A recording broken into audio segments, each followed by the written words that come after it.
Three, two, one, here we go. Rainman's Take podcast. Observations on the world we live in. My take on current events and other topics of interest. Also, interviews with some really cool people. So let's get the conversation going.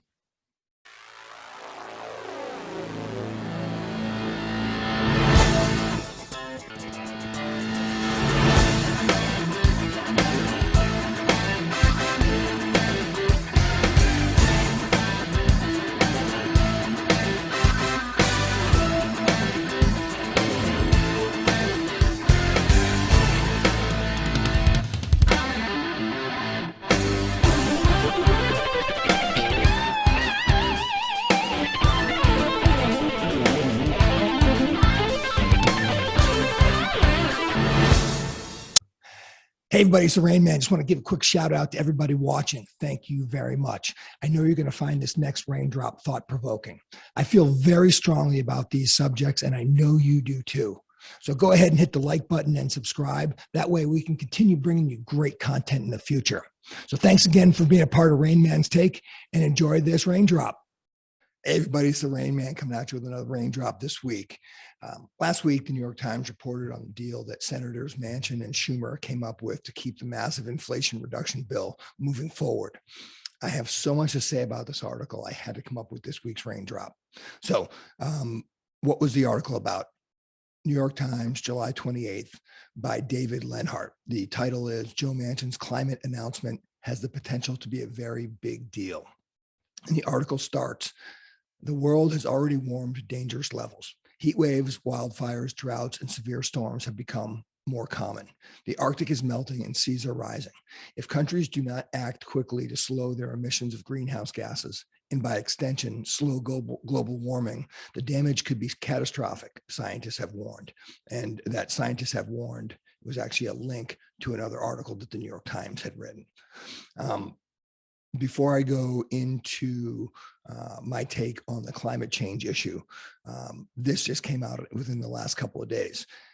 Democrat Party leadership made promises related to an oil pipeline and other energy priorities in order to lock down West Virginia Senator Joe Manchin's vote for the $739 billion spending package with historic funding levels for climate-related programs. And my question is this. Can any of you climate changers out there explain why this isn't basically a net neutral in terms of the effect the bill will have on fighting climate change? I mean, they just gave Manchin everything he needed or everything he wanted in terms of pipelines and fossil fuels moving in and out of West Virginia.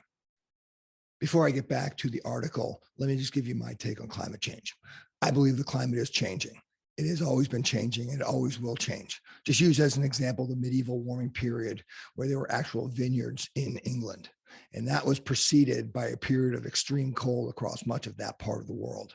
You will recall that that particular set of data regarding the medieval warming period was not used when the famous hockey stick graph was made public by Al Gore in his Inconvenient Truth documentary. I'm in the camp who thinks that the science is not settled as to how much of climate change is due to modern man's impact on the environment. And thus, I think many of the proposed solutions have more to do with governments and global elites increasing their control over the world's populations than actually saving the planet. I'm all for doing things that help mitigate any negative impacts of human consumption on the earth, like recycling, not dumping toxic things into the oceans, etc. I'm a huge fan of groups like 4Ocean, who are actually cleaning up the oceans of plastics and other toxic materials, and they're just doing an amazing job. Highly recommend you check them out online just to see the great work that they're doing. And of course, I'm all for advances in cleaner oil and gas production. Currently, Norway is the cleanest producer of oil and gas, and their technology, I believe, should be exported to other oil and gas producing countries to continue the trend of cleaner fossil fuels.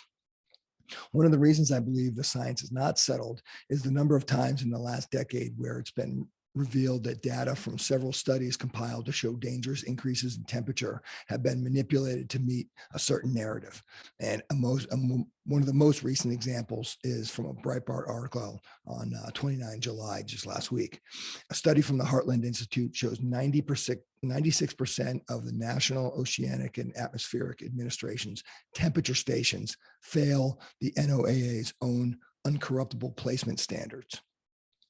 With a 96% warm bias in the US temperature measurements, it is impossible to use any statistical methods to derive an accurate climate trend for the US, Heartland Institute senior fellow Anthony Watts, who directed the study.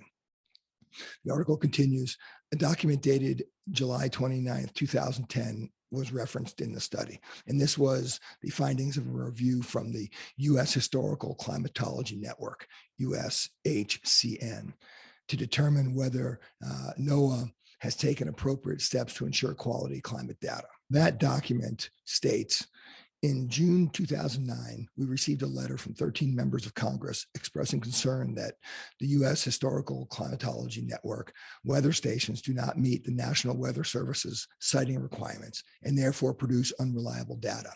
The letter also stated that there is a considerable likelihood that the data provided by USHCN is being used by unsuspecting individuals who lack an understanding of the quality of that data.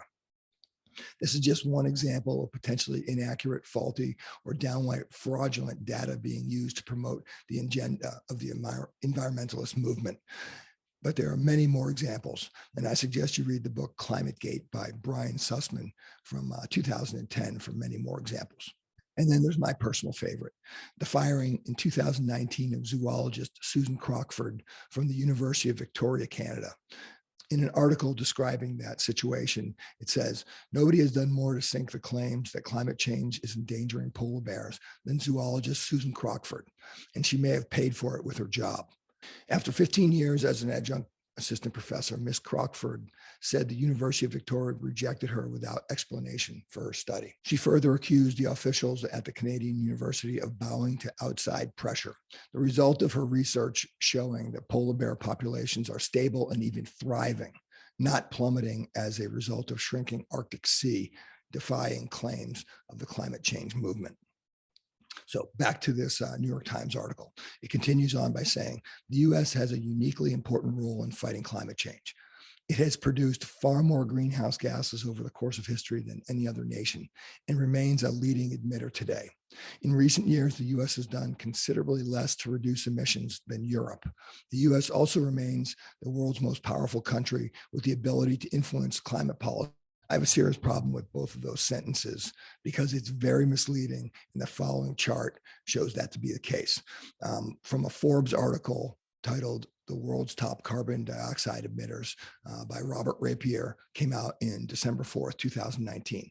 And the data shows that China has become the world's largest emitter of carbon dioxide by far, growing emissions at a breakneck pace, while the US leads the world in cutting carbon emissions. And according to the 2019 BP Statistical Review of World Energy, global annual carbon dioxide emissions have increased by 20% since the Kyoto Protocol.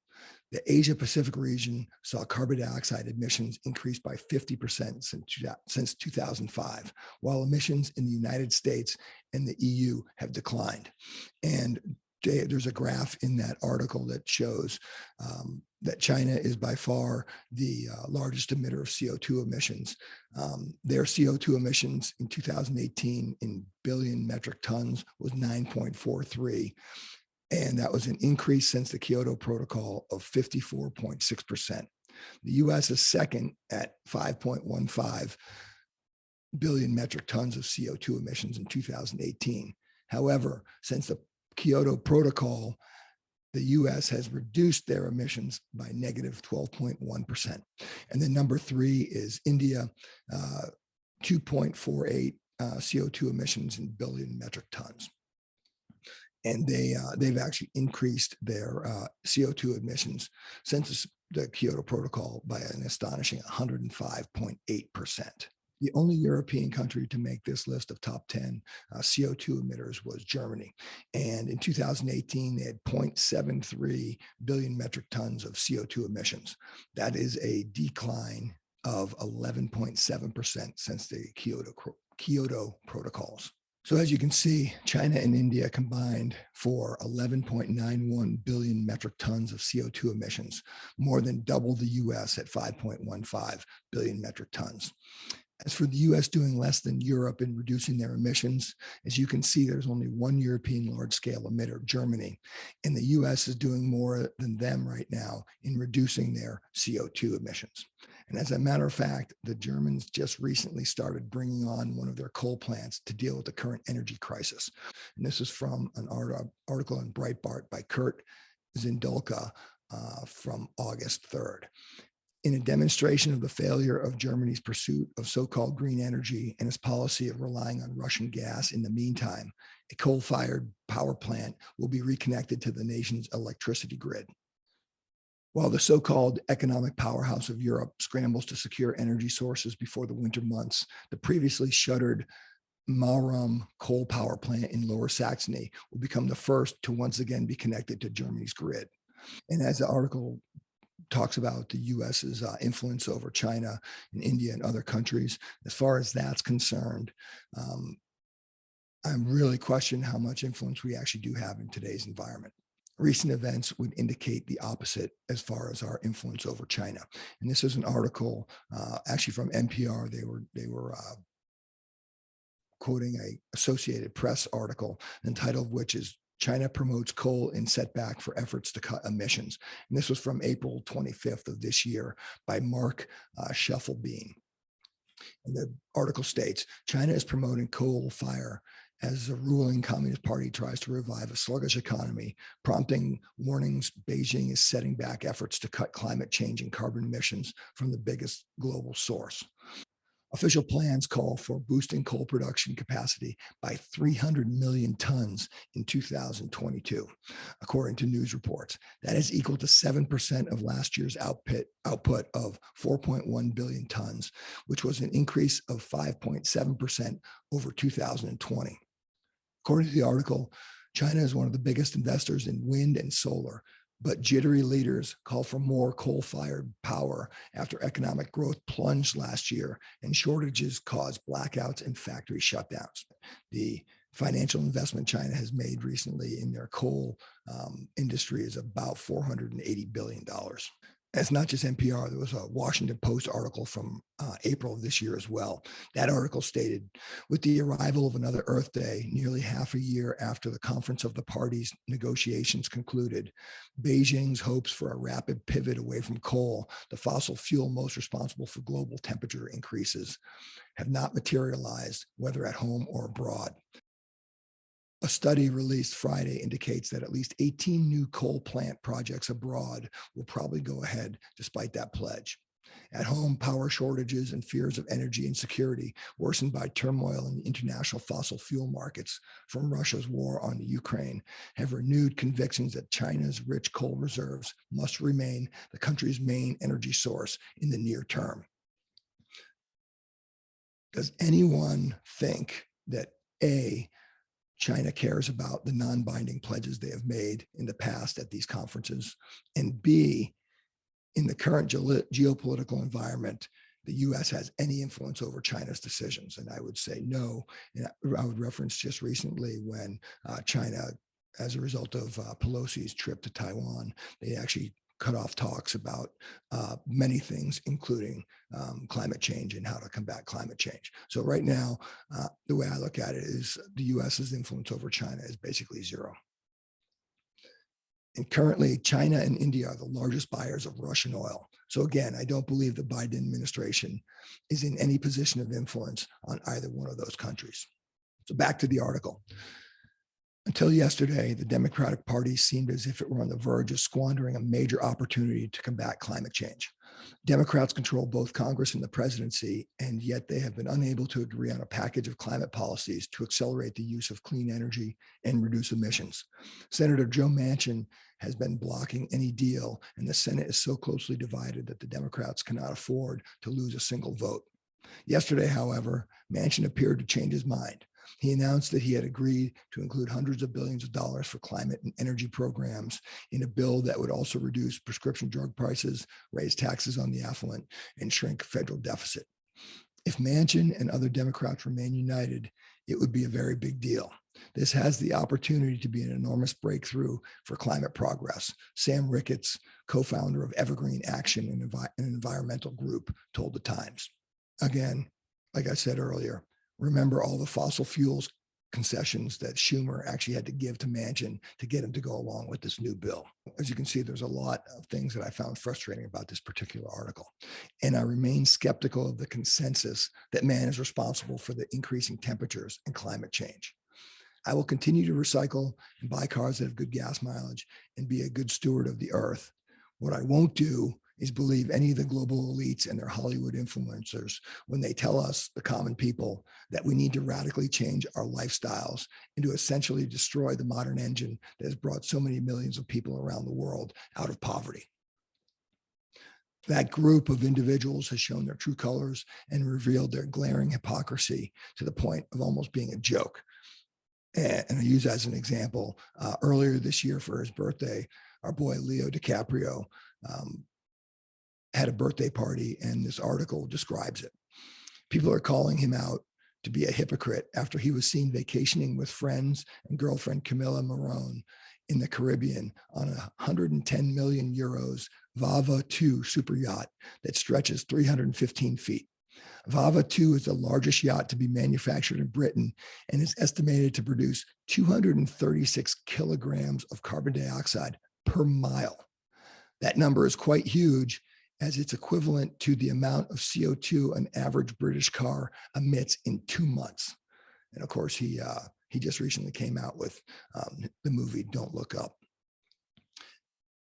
And we're not even going to get into all of his private jet flights. And he's obviously not the only celebrity hypocrite in that category either. Or Bill Gates, the largest farmland holder in the US, telling us we need to stop eating real meat and instead eat processed meat alternatives to help save the planet. Two things. One, I wonder how much of his farmland has cattle on it and who is that cattle for? And two, my friend Jim Lindemood of Sunrise Ranch in Wyoming is raising beef cattle in such a way as to actually be regenerating the environment. You should look into the whole regenerative agricultural movement. It's fascinating. And I did a podcast with Jim earlier, and it's just a really, really interesting topic. I highly suggest you check it out. Basically, I don't need Bill Gates telling me what I can and can't eat. I also don't need Klaus Schwab of the World Economic Forum and his Agenda 2030 telling me there will be a future where we don't have cars or any other private property and we're going to be happy about it. Nothing, in my view, it has nothing to do with saving the planet and everything to do with controlling the Earth's population. I could go on and on about the hypocrisy, but it just brings me back to my original motivation for doing RAINMAN'S Take. You need to get yourself educated so it is harder for the powers to be that do not have our best interests in mind to influence us. Okay, those are just my thoughts on that New York Times article about the Manchin-Schumer deal recently. I will close out like I always do. If you're in the military, the police departments, fire departments, or first responders, if that's you out there, thank you very much for your service. Stay safe. This is the Rain Man. Thanks for watching, and we'll see you next week. Thanks for watching Rain Man's Take, observations on the world we live in. If you like the content, don't forget to hit the subscribe button below. You can also follow Rain Man's Take on Instagram at Rain Man's Take. Also, check out our website at www.rainmanstakepodcast.com and send your comments to rainmanstake@gmail.com. Keep an eye out for future podcasts, which will be coming out every Thursday at 5 p.m. West Coast time.